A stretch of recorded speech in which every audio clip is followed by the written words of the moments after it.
It may be if you let them in, then they wouldn't just count the number of terrorists who are being killed. They'd be also able to record how many children are being killed, because it strikes me as utterly extraordinary that you, as the ambassador to my country, are able to say with complete clarity and certainty 30,000 Hamas have been killed, but you seem to have absolutely no idea how many children have died in the process. No idea. Or you have no interest. I don't know which one it is. Piers, let me go back to your question about the journalists. I think in the end of the day, let them in. We're coming to the point where journalists will be allowed to get into Gaza as long as there is no risk for them. And you know that... It's got nothing to do with you, the risk to journalists. It's not your problem. From my point of view... It's not your problem. Once there is no risk to their life, I'm sure they'll be allowed to get in. What a load of flannel, Ambassador. Don't treat us like idiots, please. We're not idiots. You're not doing it for our safety. You've banned the journalists so that they don't report on what is actually happening. Only you know why you're doing that.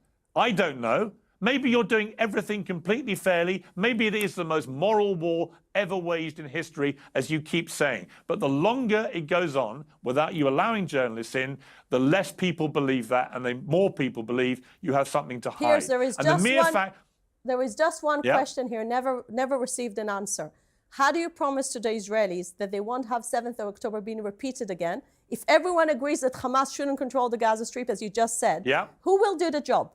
Who will volunteer to demilitarize the Gaza Strip according to your philosophy? Why don't you work? Here's my suggestion. Why don't you work harder on the diplomatic side to resolve this conflict, this war? And why don't you bring in all the people that can help resolve that, rather than continuing to blow everything up that you can see with your forces? Why don't you try and resolve things diplomatically, which in the end is how you got the other hostages out to date?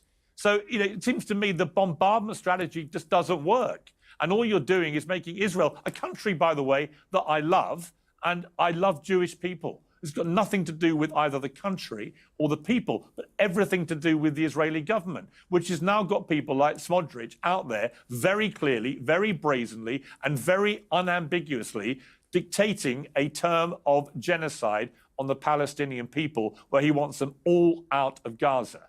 Now, do you think that's a good idea? Do you think that's the solution? Piers, I'm not speaking for Bezalel Smotrich. I'm not his spokesperson. I'm the Israeli ambassador. What do you think? And I think whatever the government thinks, because I'm ambassador, I'm representing a government here. How are we supposed to know what the government thinks when he's out there saying that? I represented the last 4 governments that Israel had. And let me tell you something. There is not even one leader in Israel today that is running for office, whether he's in the opposition or in government, that believes that Hamas should stay in power.